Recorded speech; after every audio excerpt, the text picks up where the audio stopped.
Hello, and welcome to the Community IT Innovators Technology Topics Podcast, where we discuss nonprofit technology, cybersecurity, tech project implementation, strategic planning, and nonprofit IT careers. Find us at communityit.com. Thank you for joining Community IT for this podcast, Part 1. Subscribe wherever you listen to podcasts and leave us a rating to help others find this leadership resource for nonprofits. Listen for Part 2 in your podcast feed. Welcome very much to the Community IT webinar, our annual Nonprofit Cybersecurity Incident Report. We're really happy to be able to share this up-to-date data with you on the types of incidents we're seeing among the clients that we manage, which can help you be more prepared and able to prevent the most common attacks. Our learning objectives for today are for you to understand the cybersecurity landscape for nonprofits, to understand the community IT approach to cybersecurity, to be familiar with the incident types and data from our 2023 report, which is data from 2022, and to learn basic steps to take to secure your nonprofit. And before we begin, if you're not familiar with community IT, a little bit about us. We're a 100% employee-owned managed services provider. We provide outsourced IT support, and we work exclusively with nonprofit organizations. Our mission is to help nonprofits accomplish their missions through the effective use of technology. And we are big fans of what well-managed IT can do for your nonprofit. We serve nonprofits across the United States, and we've been doing this for over 20 years. We are technology experts, and we are consistently given the MSP 501 recognition for being a top MSP, which is an honor we received again in 2022. I'll start by introducing myself. My name is Carolyn Woodard, and I am the marketing director at Community IT. Matt, do you want to introduce yourself? Yes, great. Thank you for the introduction and all the background. I'm really looking forward to today's webinar, as this is our 5th annual Nonprofit Cybersecurity Incident Report. As Carolyn mentioned, my name is Matt Eshleman, and I'm the Chief Technology Officer at Community IT. And in my role here, really responsible for two main areas. So one is to oversee our centralized services platform, which we use to support over 200 organizations and nearly 7,000 endpoints. And then also responsible for working with organizations for their technology strategy, a lot of cloud transformation, and cybersecurity. So really looking forward to the conversation today. I also wanted to make sure to mention that we have a playbook available on our website, Cybersecurity Readiness for Nonprofits. And we also have a free 10-minute cybersecurity self-quiz that you can take to assess your cybersecurity stance and learn where you can improve. So those are some resources that we have already on our site, and we will have the incident report available for download soon. All right, so now we are going to start with a poll. So does your organization have cybersecurity insurance? So you can choose yes, no, planning on getting it, or not really applicable. And Matt, can you see that? I can, yes. So it looks like of the respondents here today, the majority do. So about 60% of respondents say yes, that they have cyber liability insurance, with about 30% saying no, and then the remainder saying not applicable. And so, yeah, I think that's, I think a high rate. Maybe I would expect it a little bit higher. I think maybe a follow-up question on how much has your cyber liability insurance gone up in the last couple of years? I know as a managed service provider, our rate renewals went up pretty significantly. Hopefully that increase looks like it's slowing down over time, but it is a challenge for organizations to receive effective coverage in this area. Okay, so the next poll is, what cybersecurity controls do you have? So if you have insurance, you probably know that you have to go through this full long questionnaire of what you're doing. And this is a multiple choice question. So any of these things that you've implemented. So you have multi-factor authentication, MFA, you have security awareness training, you have endpoint detection and response, you have SOC/SIEM, you have MSSP, you have penetration testing, you have SSO, single sign-on, you have MDM, or none of the above. If you don't know what some of these what this terminology is, that's fine. These are common things that are asked on those cyber liability questions. So we just wanted to know if you know that you have these or don't have this. And we have a question in the chat, Matt. What does cyber liability insurance cover?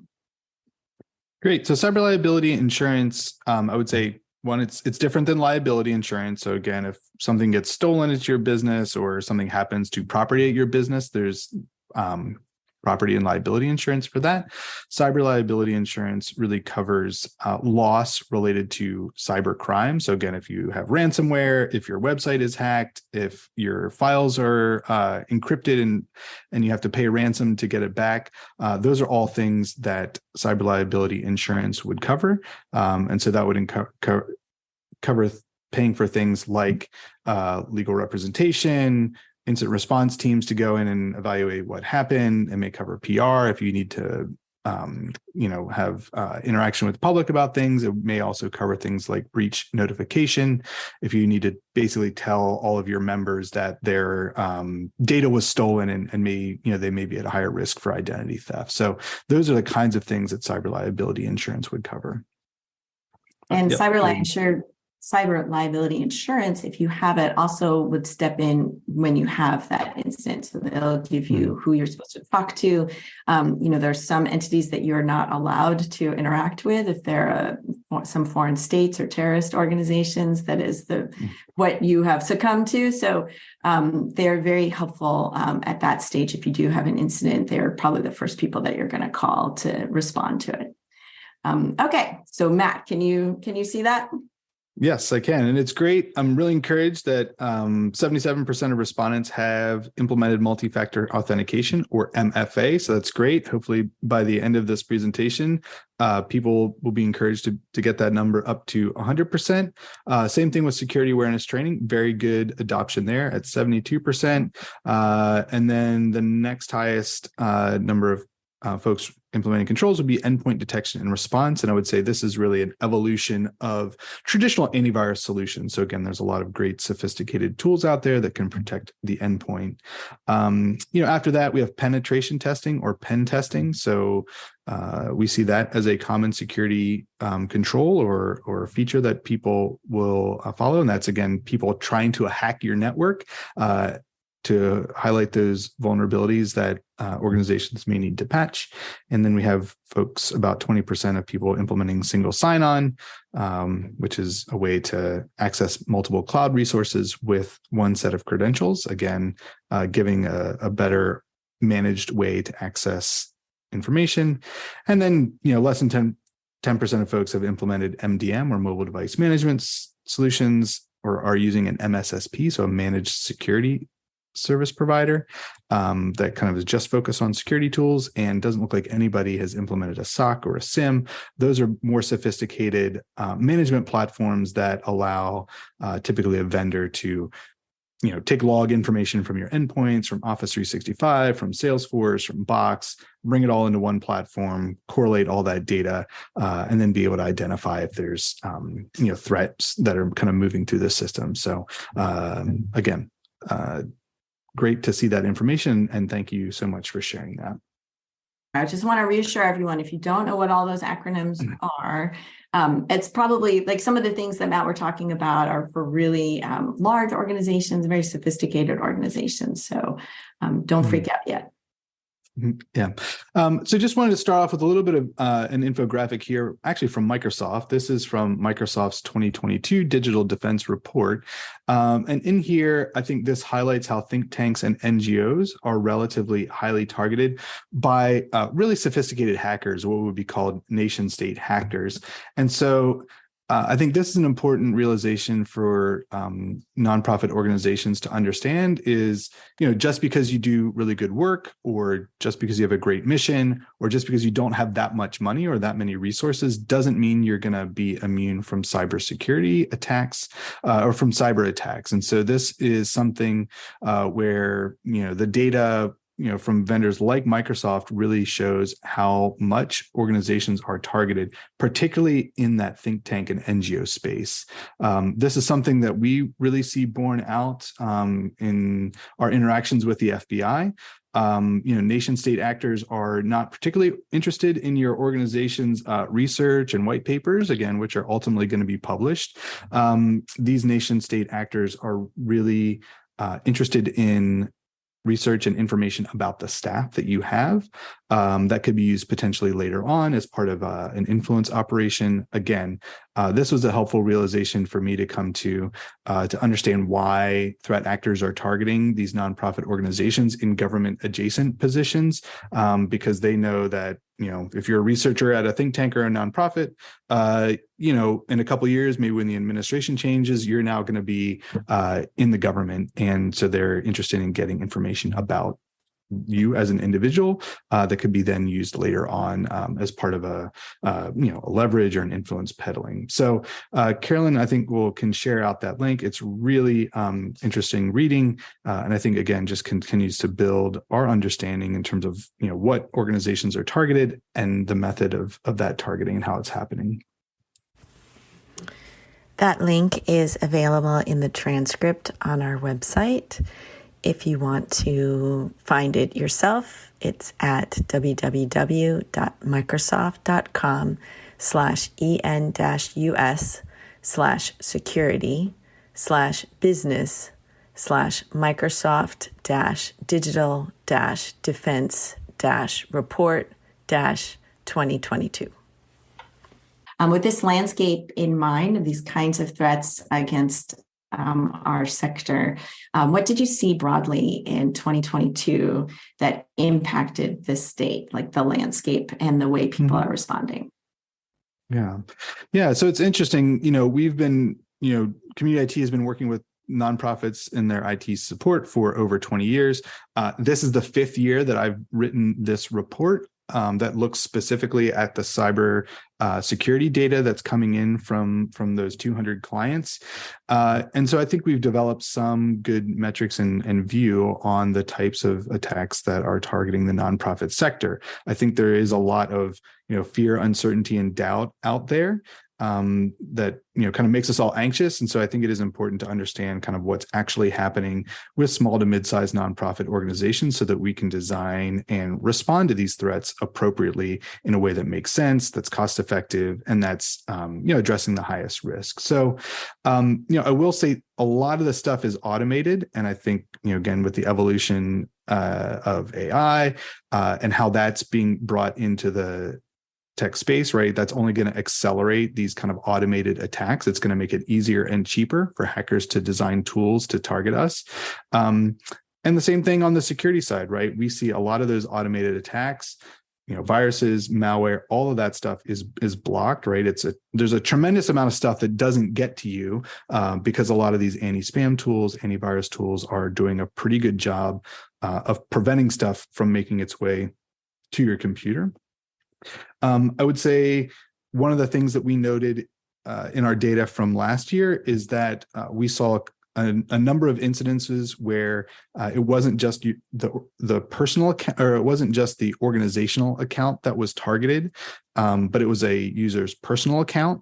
And then that personal account was used to, kind of gain backdoor access into other systems. So again, a personal Gmail account was maybe used as the password reset email for an organization's LinkedIn account, or somebody's Facebook account, was used for their organization, but that got hacked through their personal account. And so we're seeing really a blurring of boundaries between work resources, personal resources, and so the same controls that you want to put on your work accounts really needs to extend to those personal accounts as well. And then I would say those account compromise, the email spoofing, the phishing, it's just continues kind of unabated. I think we've seen some kind of flattening out of the number of attacks reported, and I think we'll look at that data a little bit later on, but I think, we continue to improve the tools that we use, which I think helps reduce that. But unfortunately, it's, it's not dropping significantly, and it's still occurring at a relatively high rate. I think other things in the sector that are driving a lot of the kind of discussion around cybersecurity is cyber liability insurance. And so again, that was part of our question is how many people have it. Over that 5 years at the beginning of our incident report, it was very easy to get cyber liability insurance. One-page application. You didn't even have to say that you had enrolled in anything, and you could get very affordable coverage that would be pretty comprehensive.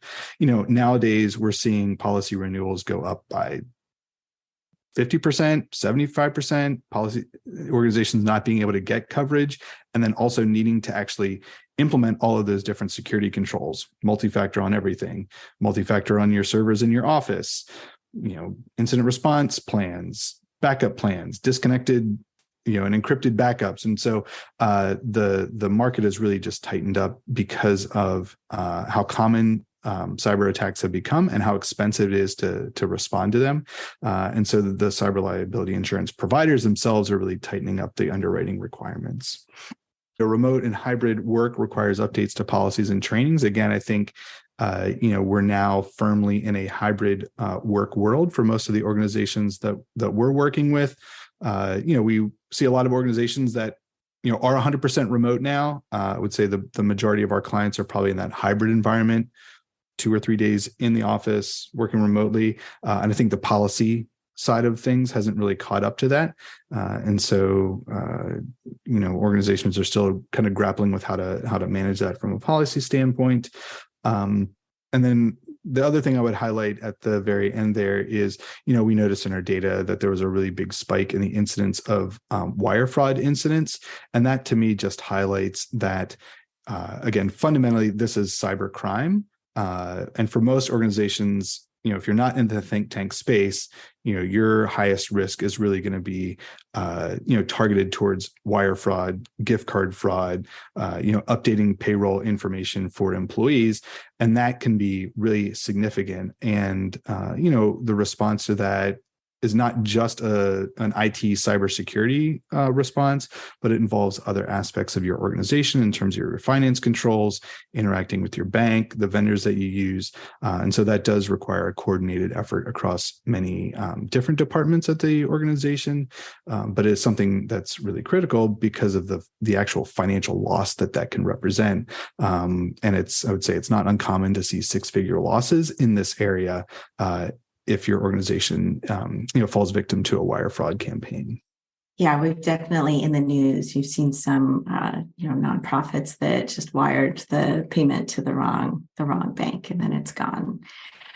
So we wanted to go over this is kind of our chart of our approach to cybersecurity. I want to remind everyone that this is in the playbook, which is available on our website. You can download that for yourself. But for today, I'll just run through the layers here. We start with your security policies and your documentation as that lowest layer, such as your acceptable use policy, which should be part of your employee handbook and should be regularly updated. So Matt was just mentioning our hybrid work environments. If you have not updated your acceptable use policy after going hybrid or going remote, that is definitely something that you need to look at as soon as you can.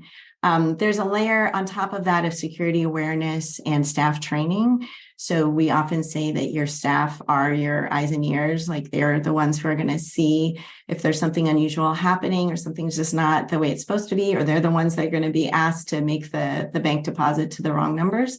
So they definitely need to have up-to-date training. There's the blue layer of things that your IT department, your outsourced IT should be taking care of. These are all ways to lower your vulnerability using common tools and automation, as Matt was saying earlier. And then that top layer is needed if you're working in specific advocacy space that may make you more of a target. If you're a larger organization, you may want to invest in testing your systems, and those tools are quite expensive and they can be overkill for the types of hacking attempts that most of you on this webinar will be facing. So hopefully that's a little bit of a reassurance, but that's how our approach to cybersecurity goes. Mm-hmm. Yeah, it's great. I think it is, again, it's important really to start with that foundational piece of policy and people. There's lots of technology things that can be done, but if you don't have those foundational elements in place, I think it's really hard to build an effective cybersecurity program. So speaking of some of the those kind of foundational pieces, did just want to talk a little bit about foundational practices that every organization should have in place. IT policy. I saw there are some questions around if we have any templates, and I would say yes, we do. So I can, if you drop that note in, I can follow up and provide our IT acceptable use policy template that does include a section around BYOD. So that's bring your own device, or kind of what's the practice around having staff use personal devices to access work resources. So that's an organizational decision that needs to be made. Again, security awareness training, I was really glad to see that high response rate. I think that's the best money that you can spend in terms of securing your organization, is if you can train and educate your staff so that they know how to identify those malicious emails, which is honestly the vast majority of threats that organizations are going to see, is those malicious messages that are going to trick you into clicking a link, sharing your password, maybe giving away your MFA information. And so educating staff is just absolutely critical and provides a lot of value. Then there's some boring stuff, right? Operating system and third-party patching. This has been a foundational recommendation for a long, long time, and having a regular routine update to be able to deploy those changes and ensure that they're actually happening is an important element of an effective program, along with good antivirus or endpoint detection and response tools, web filtering, and MFA. So these are all things that Community IT provides as part of our device management. So for all those 7,000 devices, we are making sure that all these things are happening, because I think security is really a game of fundamentals. And, these attackers are really going to exploit the weakest link. And so again, if your operating system isn't up to date, or you aren't updating your iPhone, you're at risk to being exploited by those different threat actors that are using malware to get onto devices. So again, make sure that for your organization, you can say, yes, we're doing all of these things. And then once that's in place, then you can move on to some of the higher level security controls. Great. Well, Carolyn, do you want to talk a little bit about that shift for organizations? Yes. So, you had mentioned earlier that the pandemic and that shift to remote and flexible work environments has impacted so much of our nonprofit work life, and of course, also our personal lives. So can you tell us what you're seeing in cybersecurity with relationship to that? Downsizing an office, getting rid of an office, working flexibly, working remotely? Yes. So, that top line here, increasing spear phishing, targeting personal accounts, your home network, that work boundary is now basically wherever you are. And so, we've seen personal accounts be targeted and then used to exploit work resources. There's some pretty famous recent accounts, with LastPass. That whole breach occurred because a senior developer's home network or home device was compromised. We're probably not all dealing with that sensitive of information, but I think it is a good object lesson, that just shows how connected our technology lives are. So, that the hacker, knows your work email address, they know your personal email address as well, and so they will go after both. Not, there's no respect for our work and home boundary. I will also say here that finance teams seem really both targeted and susceptible to fraud working remotely. I think some of that interpersonal connection we lose. I think a lot of that increased automation, is also, I think, exploited by hackers, right? Update those wire payment. I'm having a problem with my bank. These are all stories that we've experienced ourselves, and the hackers are using that in order to extract financial gain from us. I talked about it a little bit before, but again, I think the this kind of explosion of AI that's come across all of our inboxes, really accelerates innovation for all. So it's not just going to help us write better emails or fundraising appeals, but it's also going to help the hackers write a more convincing email to get you to click on a link that looks like it comes from a partner organization. It's going to help them, improve the scripting that they're using to build some of the tools. So again, it's probably also going to help inform the security systems that are available. So again, I think it's just this increasing sophistication that we're gonna see, in the security threats as well. As I said, we have really good tools in place and available. So again, the tools themselves are great. I have a lot of confidence in endpoint protection, and there's a lot of great stuff out there, but it still needs to be set up, it needs to be configured, and it needs to be managed. So again, there's not a lot of systems where you can kind of just set it and forget it. These technology platforms are really sophisticated and require, staff that know how to use it, know how to follow up. And it's often a challenge for smaller organizations to kind of maintain all of that skill set in-house to use the tools effectively. Yep. And then I think, Carolyn mentioned, this policy foundation, it's a continuing struggle and battle to keep those policy documents up to date. But it really is important to being able to effectively manage and support your organization as, the work style changes, work locations change, and the technology to support all of that continues to evolve. So I think the technology is there, but it's our policy and operations that really need to catch up. We'll also in the transcript have all of these tools and links included in that as well. All right, so I think next we're going to another poll, which is, after hearing these, Matt's kind of brief and overview in the first half of this webinar, how well do you feel your organization is prepared? So you can choose, we're as on top of cybersecurity as an organization can be. You can choose, we're doing a pretty good job and we know it's important. So those are both, pretty big hurdles. The third choice is, we know it's important, but we don't know if we're doing enough. And the fourth choice, and, if this is you, we see you, it's overwhelming. We haven't done much, but close our eyes and hope. And then the fifth choice is, it's not really applicable. We had a quick question, Matt, in the Q&A about tools for training. And I don't know if you were going to talk a little bit later about KnowBe4, if you wanted to talk a little bit about it while the answers are coming in. Because that is a great way that you can be prepared at your organization. Yeah, so I think security awareness training, I think in general is really important. I think we did a webinar on this to kind of talk about some different tools a while ago. So there's 3 things that you can do, kind of take it on your own. We use a tool called KnowBe4 to manage security awareness training. And, I really like that because we can do both test phishing to see kind of how folks are doing, who's clicking on what, and do some scoring there. And it also gives you a really good library of online training resources that range anywhere from like a 3-minute, interactive game to, 15-minute, short training to, little mini series that talk about different cybersecurity topics. And so all of that is kind of wrapped up in their learning management system that gives staff online access to, to those different training resources. So you can track progress and just ensure that it's happening. And we really see progress over time after organizations have made the decision to implement that tool. So it looks like we have a little bit of a bell curve here. So most folks, almost 50%, feel like they're doing a good job, feel it's important, followed by 30% say, we know it's important, but we don't know if we're doing enough.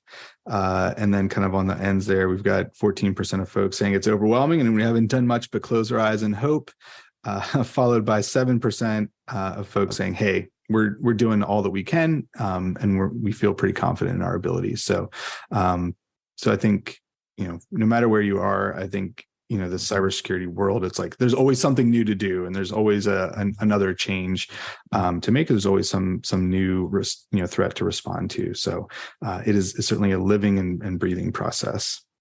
But you're in this webinar, so you're already taking steps. So you should feel good about that. Thank you for joining Community IT for this podcast, Part 1.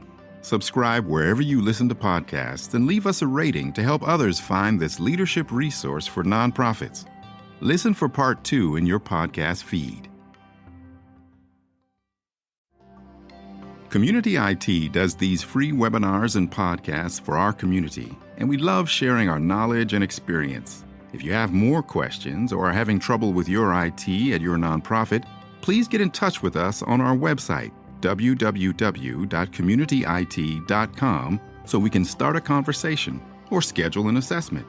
Downloading any of our free resources there will get you signed up for our webinar reminders, and you can attend our next webinar in real time and ask our experts your own questions.